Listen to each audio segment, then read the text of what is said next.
You say yes when you mean no. You take on work that isn't yours because saying no feels too risky. You soften feedback until it loses its meaning, apologize for things that aren't your fault, and spend more energy managing other people's emotions than doing your actual job.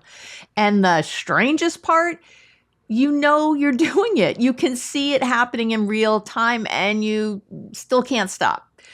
People pleasing at work isn't a habit you can just decide to break. It's a nervous system strategy that your brain developed for very good reasons. And until you understand those reasons, willpower is not going to touch it. So today you'll get the psychology and neuroscience behind why people pleasing is so hard to quit, what it's actually costing you at work, and my 3 steps to change it. So stay tuned. Welcome back.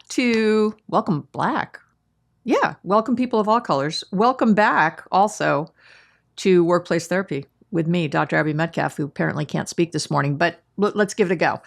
So and I've done lots of episodes on people pleasing on the Relationships Made Easy podcast, but this is just for work right now. So what is people pleasing at work really? Let's get into what this is here.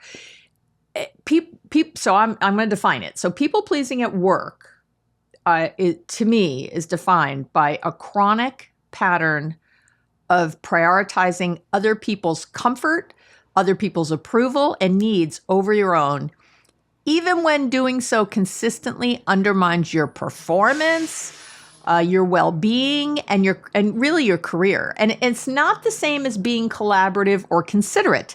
The difference is in kind of the driver, the emotional driver. Collaboration comes from choice, comes from what I would consider the love side of the spectrum, which is choice and openness and, being in a bigger collaboration kind of mindset. People pleasing comes from fear. That's a fear response. And that fear is specific. It's the fear of disapproval, of conflict, of rejection, of being seen as difficult, selfish, the fear of not being seen as a team player. And when that fear is running the show, every interaction at work becomes a threat assessment. So, before you respond to an email, make a request, share an opinion, or decide something, your nervous system is already asking, is this safe? Will this cost me something? And if the answer is anything other than a clear yes, the agreeable answer, the self-erasure is really what's happening. That it ends up feeling like the only option. Okay, so why is people pleasing so hard to stop? It's so hard to stop because it works. That is the honest answer. And it's the one most advice on this topic, I think, skips over. People pleasing is a very effective short-term strategy for reducing social threat. It is. When you agree, accommodate, smooth things over, conflict goes away. It does. The conflict goes away and the tension will dissolve, right? It works. The other person seems satisfied. Your nervous system registers, okay, the threat is neutralized. And your brain, which is a pattern recognition machine, it files that away as a successful strategy and then runs it again the next time. So the problem is that it's solving the wrong problem. It's managing the immediate discomfort of potential disapproval rather than addressing the actual situation in front of you. And every time it works, the pattern gets more deeply grooved. And that is what we're dealing with. I talk about psychologist Stephen Porges and his polyvagal theory a lot. I talk about it on this podcast. I talk about it on the other podcast. I talk about it all the time because that theory really explains what's happening underneath. When your nervous system perceives social threat, it shifts into a defensive state. So for some people, that looks like fight or flight, right? So looks like confrontation or avoidance. For people pleasers, it often looks like what's called the Fawn response, okay? That term fawning or the Fawn response was Porges originally sort of said it, but there's a wonderful trauma researcher named or therapist named Peter Walker, and he has written great books on this and all that on fawning. But anyway, and I talk about it in the other, and I'll link to all those episodes. Your people pleasing is probably a trauma response. Walker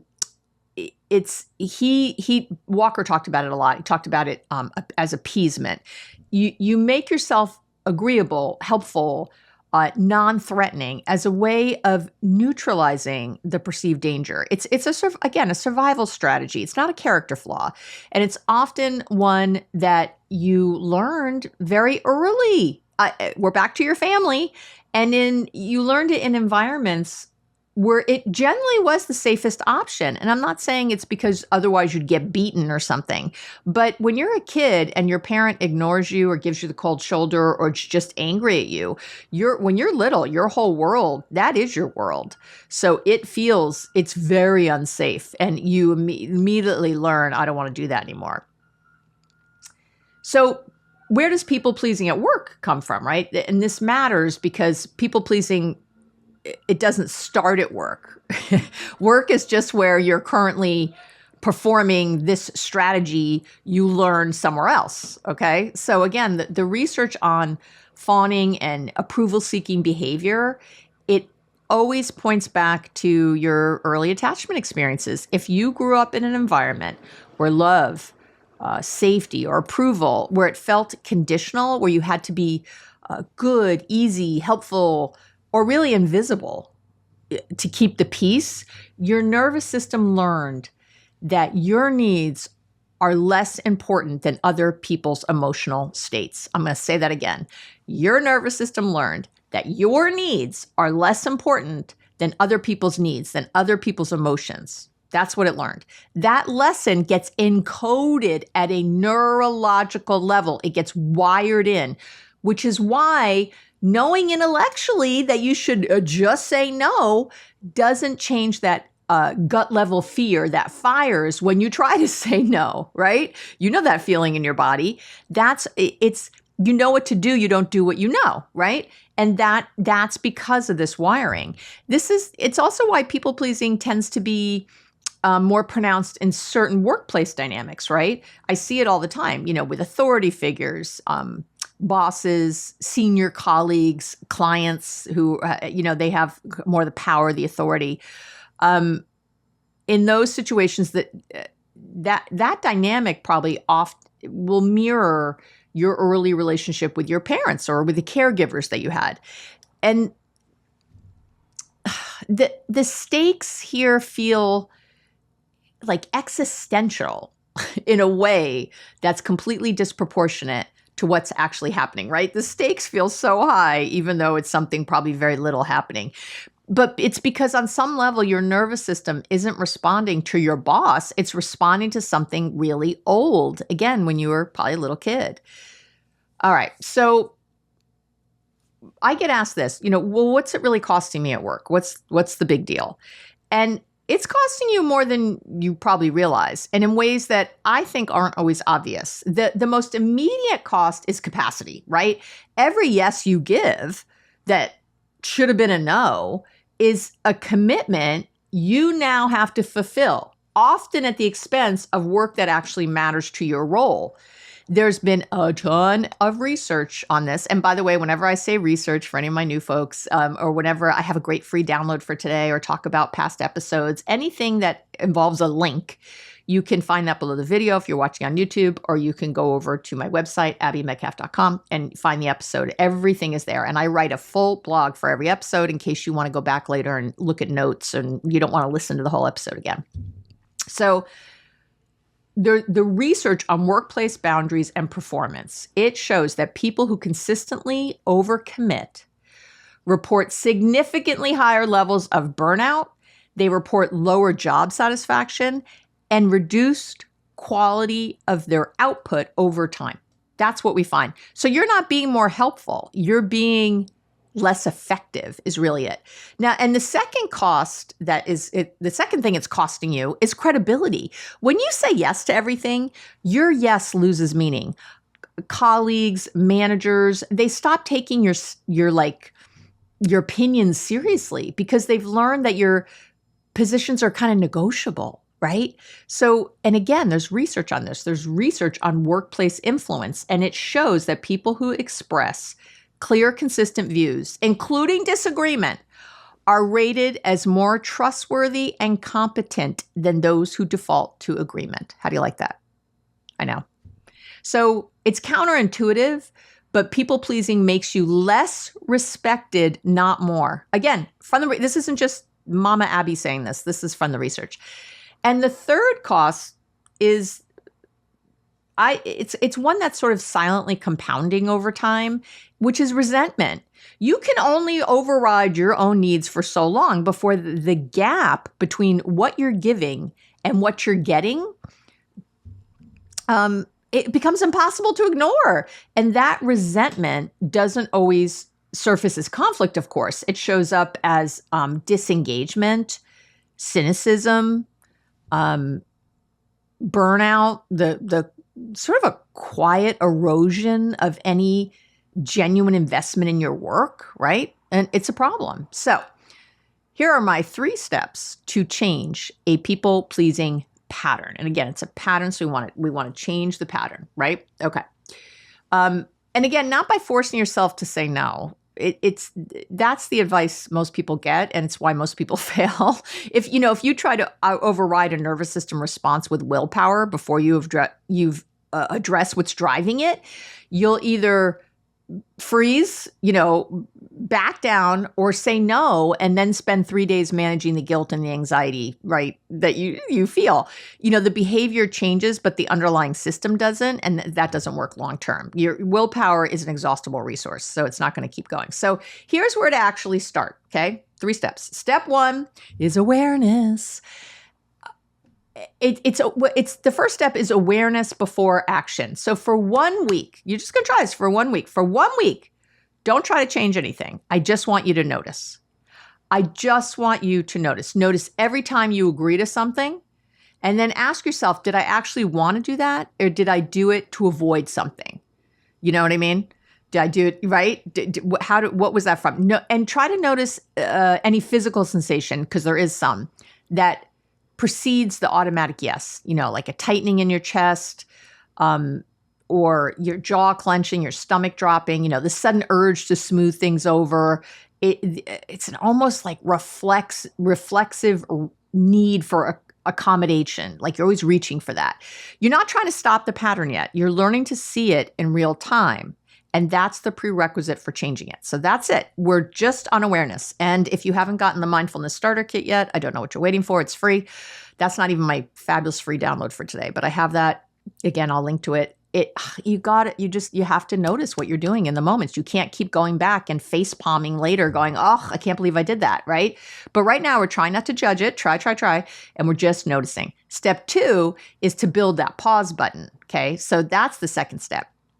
It's building a pause, because people pleasing is fast.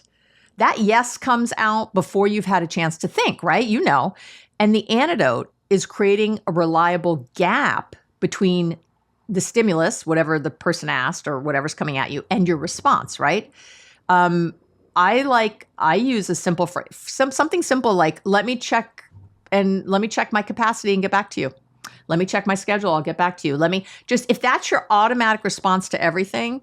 I've even been on jobs like where I said that, I've been like, let's say, hired for a, consulting gig, and, so the people get to know me, and that's my response. I'm like, well, I'll have to check, and I'll definitely get back to you. And I always write it down so that I get back to them. And every time, and sometimes someone will be in the middle of asking me something. They'll go, I know, you have to check and you'll get back to me. And I'm like, yep. After a while, you train them. It's fabulous. And it buys you the time your nervous system needs to downshift from threat mode into actual decision making. I know it sounds small, but it's not. That pause is where your agency lives, where your power lives. I'm telling you, it's huge. It really, just that one thing, I would say changed my life more than anything, because I love to be a people pleaser for many years. I just, mostly because I was avoiding. I just was like, yeah. And then I would kind of go do what I wanted, which created a lot of problems. And so, or I would do what they asked and just be burnt out and resentful and angry all the time. Again, nothing is helping. So, let me get back to you. Yeah, I don't know. I'll let you know. And again, then write it down. For me, I had to write it down so that I would remember to get back to them. And also, when people see you writing it down, they know you're taking it seriously and that you will get back to them. Step 3, the third step is regulation, right?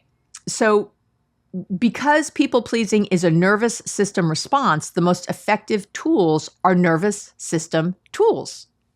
Yeah. So again, mindfulness is at the top of that list. And I don't think you get through any episodes without me mentioning it, right?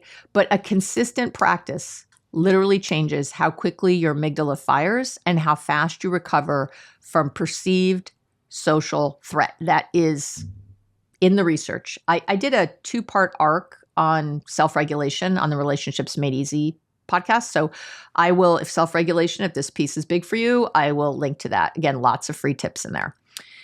So the bottom line for people pleasing at work is this. It isn't a niceness problem, and it's not a weakness problem. It's a nervous system strategy that worked in a different context, right? And it's just overstayed its welcome.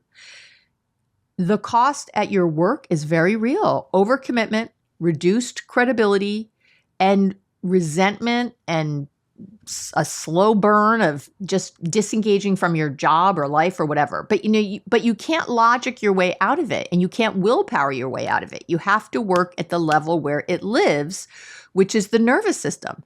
And again, that starts with, the awareness, taking the pause, and then regulation. Okay. And the next episode I'm going to do is going to give you more scripts on this. This one is about the why, and the next one's going to give you more scripts. But let's talk about putting today's lesson into action. I always have this at the end of each of these episodes. So today's free download is the People Pleasing Pattern Decoder. Don't I come up with cute names? Come on.